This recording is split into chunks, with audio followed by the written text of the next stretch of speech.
Bonjour à tous. Aujourd'hui, j'ai intitulé cette vidéo « Le courage ».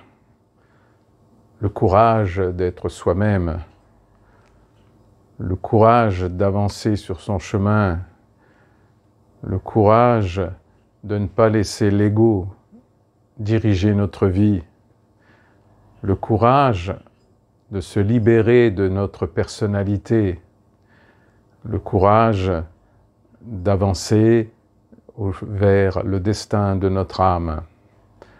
C'est pas si facile. Je me suis rendu compte que dans ma vie, j'ai eu pas mal de moments de courage. Aujourd'hui, je me rends compte qu'il fallait que je sois un peu coupé de mes émotions pour avoir ce courage. Mais c'est comme ça, on a chacun nos limites. Car le courage, ce n'est pas de dépasser ses limites, ce n'est pas de se couper de notre ressenti, de nos émotions. Non, le courage, c'est d'avancer.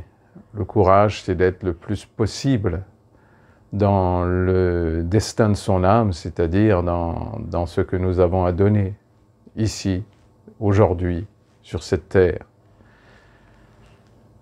Le courage, c'est quelque part quelque chose qui se travaille tous les jours pour être le plus possible conscient de ce qui se passe en nous, conscient de ce qui se passe autour de nous. Je pense beaucoup en ce moment au féminicide, c'est-à-dire toutes ces femmes qui sont tuées par leur mari, ou leur conjoint, ou leur amant, je ne sais pas. Et je me rends compte à quel point, quelque part, il y a eu un moment où il a manqué de courage. Et pour beaucoup, c'est du courage qui n'est pas juste, c'est-à-dire du courage de dire à son conjoint violent, par exemple, « je vais te quitter, je ne peux plus supporter de vivre avec toi », par exemple, alors que la personne n'est absolument pas capable d'entendre ce genre de phrase. Donc pour avoir du courage, il faut savoir qui on est en face. Il faut savoir exactement qui on est, quelles sont nos limites, quelles sont nos faiblesses, et après, quelles sont les limites et les faiblesses de l'autre en face. Et le courage est toujours dans l'amour. Le courage, ce n'est pas contre l'autre, jamais. Le courage, c'est dans l'amour de l'autre, pour se rendre compte qu'il y a quelque chose dans toute relation qui nous guide et que nous devons, avec courage, faire ce qui est juste de faire à ce moment-là. Toutes mes décisions dans ma vie, que je ne les regrette pas, j'ai vraiment compris aujourd'hui à quel point ce courage m'a aidé à être le plus possible près de moi-même, près de mon âme, et à donner ce que je peux donner aujourd'hui. Souvent les gens confondent le courage avec le courage de l'ego. C'est-à-dire qu'ils sont fiers, ils sont satisfaits de ce qu'ils ont réussi à faire. Mais la satisfaction, c'est toujours de l'ego. Le courage, ça amène de la souffrance. Sans souffrance, c'est qu'il n'y a pas de courage. Donc ça peut être à peu près 99% des cas, s'il n'y a pas de souffrance, ce n'est pas du courage. C'est de l'ego, c'est quelque chose qui obéit à d'autres parties de nous-mêmes. Donc le courage, c'est aussi de se libérer de toutes nos addictions, mais petit à petit, comme on peut. Les addictions, c'est l'opposé du courage, que ce soit des addictions à tout, hein, à la cigarette, à la drogue, aux marches dans la nature, à notre métier, à des livres, à du pouvoir, à tout ce que vous voulez, au métier de thérapeute d'ailleurs. Hein. Il y a beaucoup de thérapeutes qui sont tout simplement dans l'ego et non pas dans le courage d'être eux-mêmes. Ils ont encore l'idée de croire qu'on peut changer les autres au lieu de se changer soi-même, alors que c'est pas ça le courage. Le courage, par exemple, dans un couple, c'est justement d'oser se remettre en question même si c'est l'autre qui est violent, qui est manipulateur, etc. Qu'est-ce que je peux faire, moi, de mon côté, pour me remettre en question? Et souvent aussi, le courage, ce n'est pas forcément quitter la personne, mais c'est quitter un fonctionnement, quitter quelque chose qu'on accepte et qu'on ne va plus accepter. Et déjà, commencer par là. Après, le courage de quitter, oui, pourquoi pas. C'est à ce moment-là toujours une grande difficulté. Ce n'est pas si facile que ça de se désengager. Le courage de s'engager, pour certains, c'est difficile. Mais le courage de se désengager, pour d'autres, c'est bien plus difficile. Donc le courage, c'est vraiment de voir où on en est aujourd'hui et de voir qu'est-ce qui va être un courage pour moi.